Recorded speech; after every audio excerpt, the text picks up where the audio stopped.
With Apex 2013, we've added a new Parametric Study option to the Design tab. This allows users to check system performance as a function of one or more model parameters. Let's take a look at how that works. In this example, we have an LED model comprising a bullet-shaped epoxy package, inside of which is a reflector cup and an LED chip.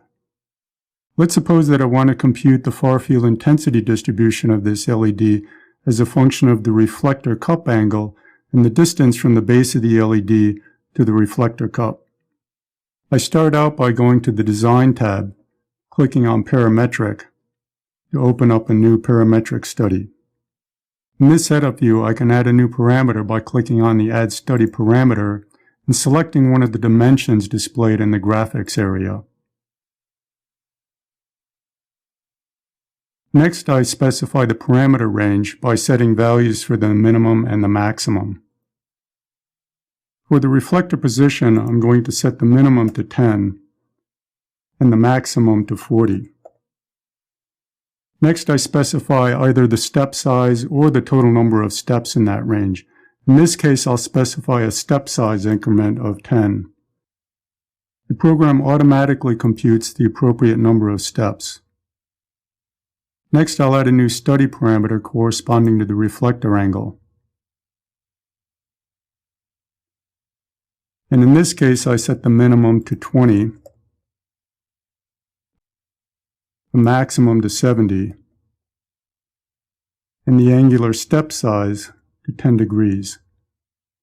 Again, the program automatically computes the correct number of steps. If instead of specifying the step size, I specify the number of steps, the program will automatically compute the correct step size. As an option, the user can specify a constraint. However, for this example, we'll just jump over that and add a goal. In the Define Goal Property Manager, we have a choice of selecting power, intensity, irradiance, radiance, or directional power. In this case, we're looking at the far field intensity for the LED, so I'll go with the default of intensity. Then we select a surface at which we want to compute intensity, in this case the screen. Click OK, and the goal geometry window appears. In the case of intensity, a direction cosine window is displayed. We can use the buttons at the top to select a subregion of the screen over which we want to compute intensity, but in this case I'll just go with the entire window. Then I come down here, click on the Add to Goals button, and then we close out of this view. By default, the program will report the average intensity value in addition to calculating the two-dimensional intensity distributions for each set of parameter values. To run the parametric analysis, I come up here and click on the Run button. During the run, you'll notice that the program reports the total number of trials, the current trial number, and also displays the current parameter values in the graphics pane. After the run is completed, we come over here and click on the Results view to view the total number of trials and the corresponding parameter values, the average intensity value, and the figure of merit.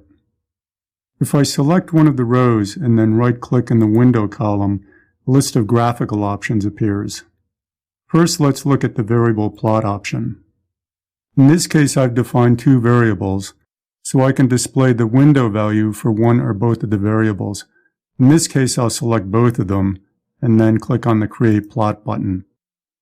A three-dimensional plot appears where the horizontal axis corresponds to distance and angle, and the vertical axis corresponds to the average intensity value. However, for this parametric analysis, what we really want to see is the two-dimensional intensity values. We can show those by going back to the parametric results view, right-clicking on the window column again, and then selecting Create All Picture Plots. The program automatically loads in and displays the intensity distribution for each one of the parameter set values. By clicking on the different graphical items here, I can scroll through the 2D intensity distributions corresponding to each one of the parameter configurations. So that was a quick overview of the new parametric study option in Apex 2013.